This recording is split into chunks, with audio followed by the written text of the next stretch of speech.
Ration கோதுமையில் தான் நான் சப்பாத்தி பண்ணியிருக்கேன். இது 2 நாள் ஆனாலும் இந்த சாஃப்ட்னஸ் வந்து குறையாது. நல்லா சாஃப்டாக இருக்கும். நல்லா லேயரான சப்பாத்தி கோதுமை மாவுலேயும் பண்ணலாம். சில பேர் வந்து கோதுமை மாவில் செஞ்சால் சப்பாத்தி ஹார்டாக வருது, அதுவும் இல்லாமல் கருப்பாக இருக்குது அப்படின்னு சொல்கிறாங்க. நான் ரேஷன் கோதுமையில் தான் நான் பண்ணியிருக்கேன். அது எப்படின்னு பாருங்கள். நான் ரேஷன்லேருந்து கோதுமையை நான் வாங்கின்னு வந்திருக்கேன். இதில் வந்து கொஞ்சம் குப்பையாக தான் இருக்கும்.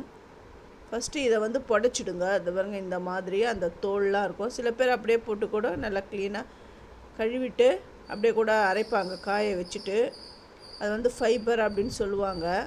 இருந்தாலும் நான் வந்து நல்லா புடச்சிட்டு அதை நல்லா வாஷ் பண்ணிவிட்டு 2-3 தரம் தண்ணி விட்டு நல்லா வாஷ் பண்ணிவிட்டு அதுக்கப்புறம் இந்த மாதிரி அரைச்சி வச்சுடுவேன். ஏன்னா இதில் வந்து அந்த மண் கட்டிலாம் கருப்பாக இருக்கும், கல்லுலாம் இருக்கும்.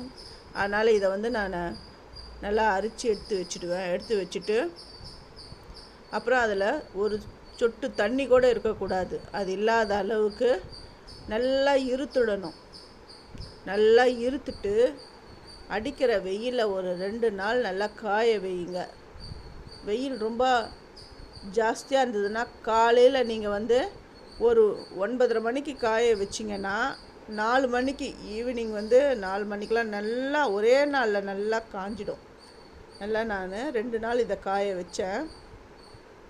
இதை பாருங்கள் எவ்வளோ வெள்ளையாக நல்லா அந்த குப்பை எதுவுமே இல்லை. அந்த கையில் பாருங்கள் அப்படி ஏதாவது இருக்கா பாருங்கள், நல்லா க்ளீனாக இருக்குது பாருங்கள். நல்லா காஞ்சிடுது. இதை மிஷினில் கொடுத்து நான் அரைச்சி எடுத்துன்னு வரேன். ஒரு கோதுமையை எடுத்து நீங்கள் கடித்து பார்த்தீங்கன்னா நல்லா கிறிஸ்பாக இருக்கணும், அந்த அளவுக்கு காயணும். ஒரு நாள் நல்லா அடிக்கிற வேண்டாம், ஒரே நாளில் கூட காஞ்சிடும். நான் அரைச்சி எடுத்துன்னு வந்துட்டேன். இப்போ எது தேவைப்படுதோ அதில் நான் சப்பாத்தி பண்ணி